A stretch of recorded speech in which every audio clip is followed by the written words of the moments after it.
ينفع اللي انت عامله ده؟ شايفين يا جدعان؟ شايفين الركنة كانت بصوا متروقة والدنيا حلوة مفيش حاجة. استاذ ياسينة طبعا شايفين اهو كل حاجة رميها في الارض، بيتزحلق، بيلعب وبيتزحلق.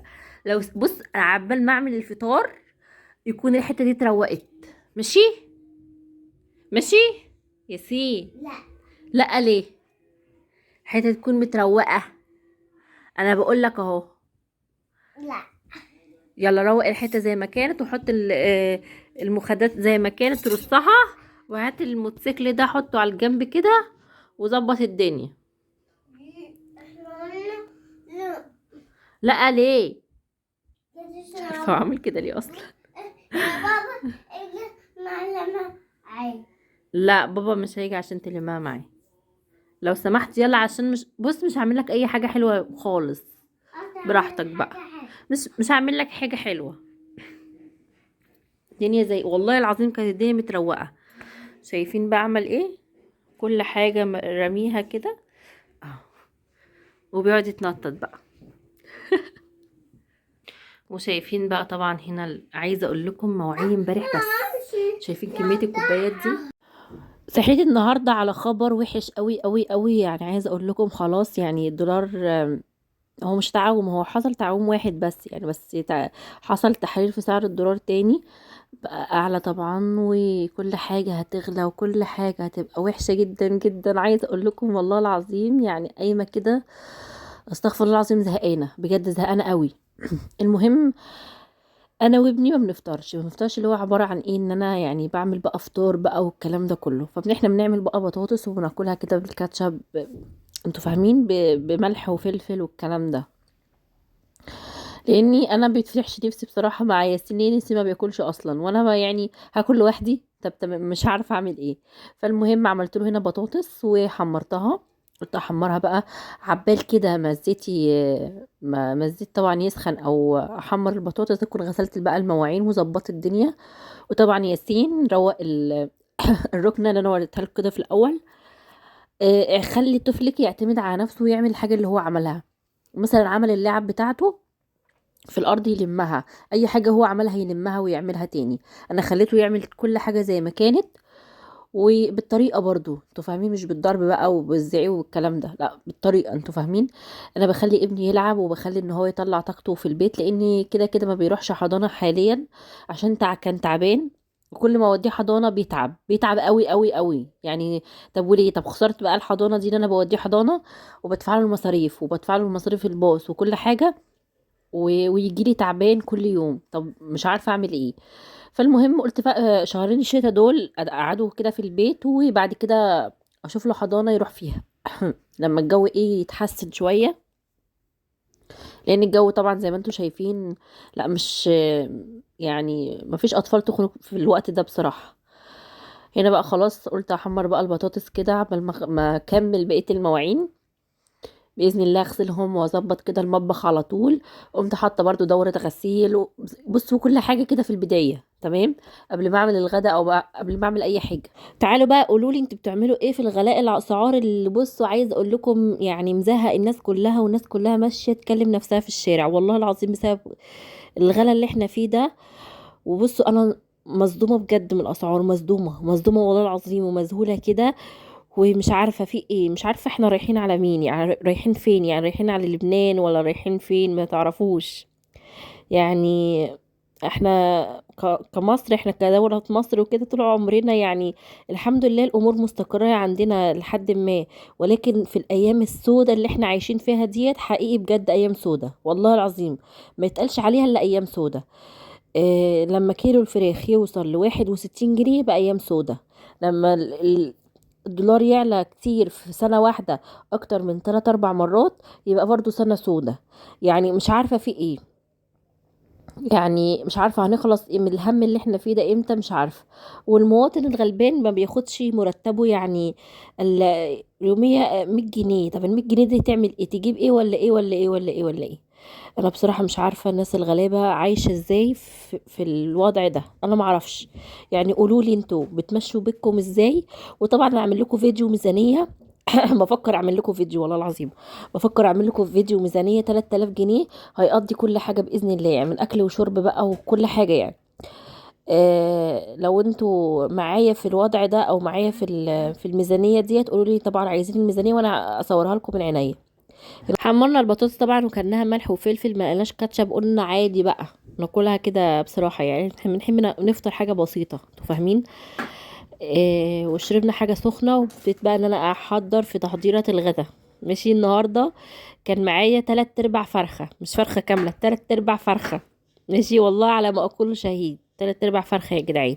قمت مسخنه كده الصينيه، وقمت حاطه فيها معلقتين زيت، وقمت منزلاهم كده يتصدموا يتشوحوا الاول.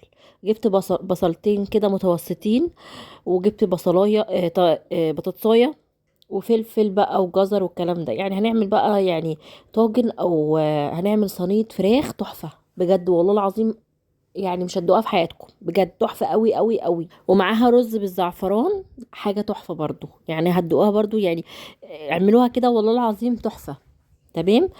حطيت كده على البصل ملح وفلفل، وقلبتهم كده مع بعض. انا قطعت البصل جوليان، تمام، يعني شرايح كده، مش حاجات مكعبات صغيره.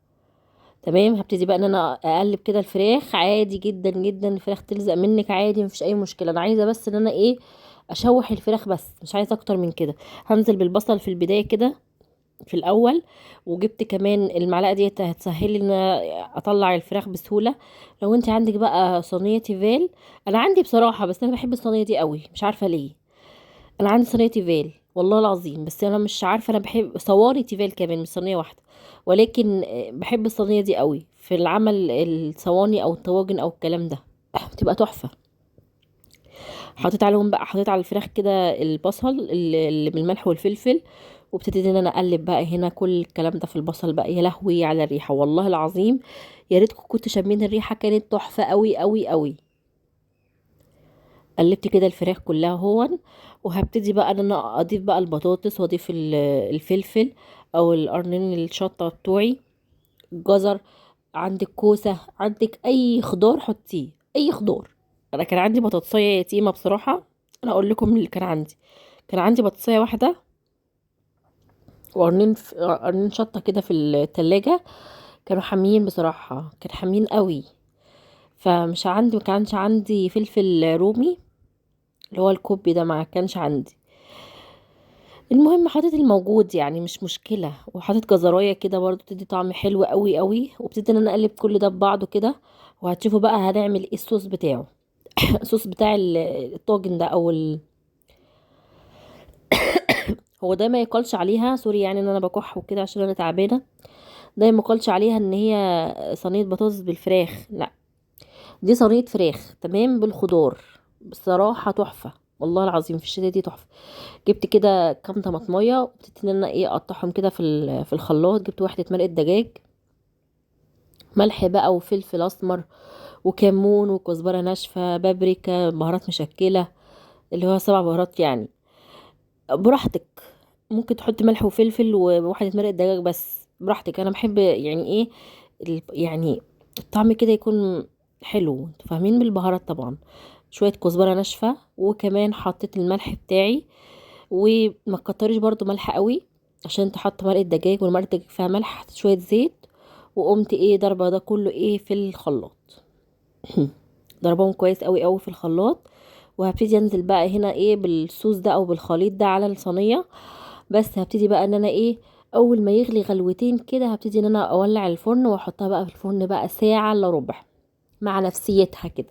هولع الشواية كده حاجة بسيطة خالص، وهولع من تحت.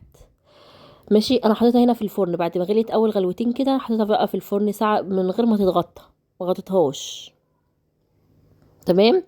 هبتدي بقى ان انا اعمل الرز. حطيت معلقه سمنه بلدي على معلقتين زيت. عارفين بقى بودره الزعفران اللي بتتباع عند العطار، والله العظيم تحفه.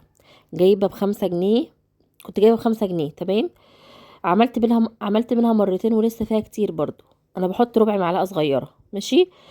بتلون لي الرز، بيبقى تحفه، ويبقى الريحه حلوه قوي. رز بلدي، رز مصري عادي جدا، مش رز بسمتي. تمام. طبعا عارفين اسعار الرز دلوقتي غاليه، والرز البسمتي بقى اغلى، فمش مشكله بقى، الرز المصري العادي بتاعنا الحلو هنستخدمه هيبقى تحفه. حطيت واحده قرفه، واحده لومي او 2 لومي براحتك. حطي بقى البهارات اللي انت عايزاها، حطي حبهان، حطي ورق لوري، حطي قرنفل براحتك يعني. حطيت شويه ملح وايه، وابتديت بقى ان انا اقلب كده. مش حطيت فلفل اسمر ولا حطيت اي حاجه خالص، انا حطيت بس هنا اللومي والقرفه والملح، وحطيت شويه قرنفل فقط، ما حطيتش اي حاجه تاني.